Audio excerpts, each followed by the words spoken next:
won't be fooled. We're breaking through, breaking through. Their propaganda we can see right through. We're waking up, ain't nothing they can do.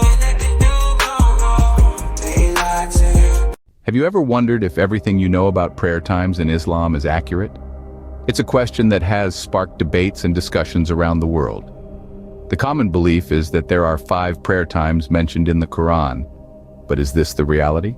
Or is it a misconception and lies that has been passed down through generations? Misinformation can spread like wildfire, creating a web of misunderstandings that can be difficult to untangle. To unravel these misconceptions, we must turn to the most credible source of information in Islam, the Quran itself. The importance of consulting the Quran for such matters is important. It is, after all, the ultimate guide for Muslims, providing detailed instructions on every aspect of life. So, are you ready to challenge the status quo and uncover the truth? So, what does the Quran, the holy book of Islam, say about prayer times? Let's delve into the realm of divine guidance to unravel the truth. The Quran mentions 3 specific prayers by name. The first is the Salat al-Fajr, or the dawn prayer. This prayer is performed in the early hours of the morning before the break of dawn, symbolizing the beginning of a new day with a fresh mindset and a clean heart.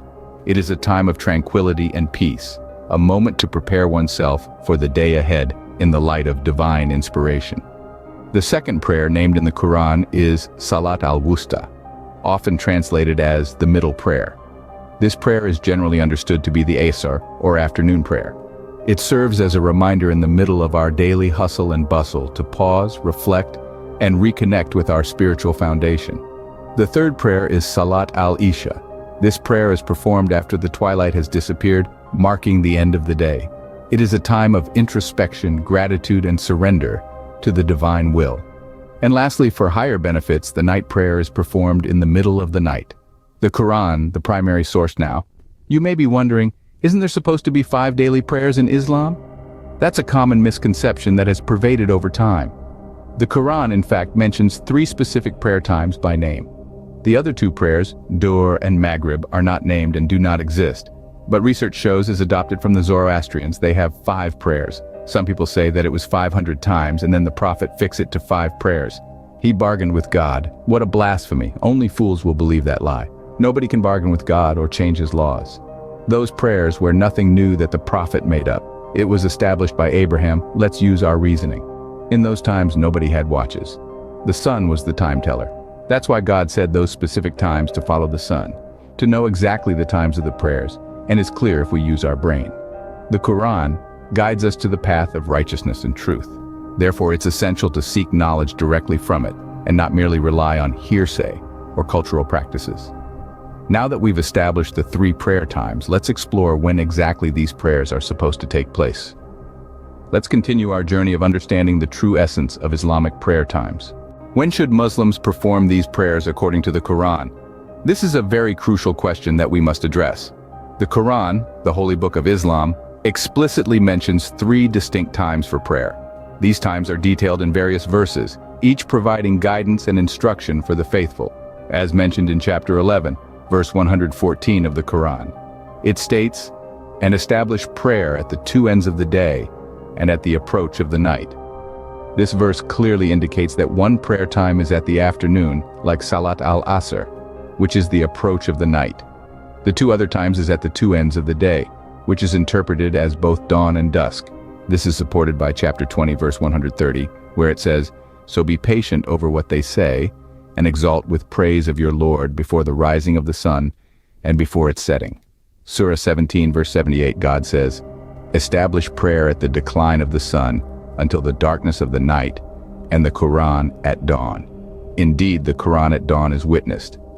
This surah talks about the Isha prayer, when the last light of the sun decline, and to read the Quran in the morning Fajr. But as I told you before, they always twist. If you don't read Arabic, they translate it as a prayer. They are wicked. Let's see next. We have the second prayer at 2:238.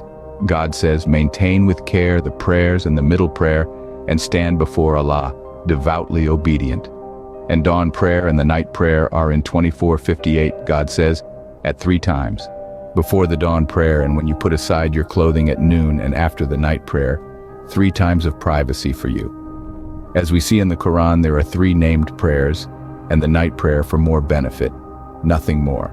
The 5 prayers is unacceptable. It's a practice that is developed over time and copied from other religions and isn't directly prescribed in the Quran. It's a testament to the naivety of the people and the lack of knowledge. Now that we've discovered the truth that the Quran only mentions 3 prayer names, our exploration led us to the heart of the Quran, where we discovered not 5 but 3 distinct prayer names. These are not mere words but significant symbols, each carrying profound spiritual meaning and importance to every Muslim. We've delved into the essence of the Quran and found that the names of these prayers were Fajr, the dawn prayer; Wusta, the afternoon prayer; Isha, at the last light of the sun; and lastly, the night prayer if one wants higher benefits. We learned that the Quran does not advocate praying 5 times a day as commonly believed, but rather emphasizes on 3 distinct names. It is essential to remember that the Quran, the holy book of Islam, is the ultimate source of knowledge for Muslims. It is from the Quran that we should derive our understanding of the religion, not from hearsay, misconceptions, or misinterpretations. Misunderstandings can lead to mispractices, and in religion this can have significant implications. It's vital that we seek knowledge from credible sources, question our beliefs, and strive for understanding.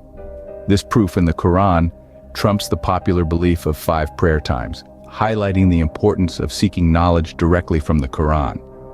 By seeking knowledge from the Quran, we can ensure we follow the true teachings of Islam. Remember, knowledge is power.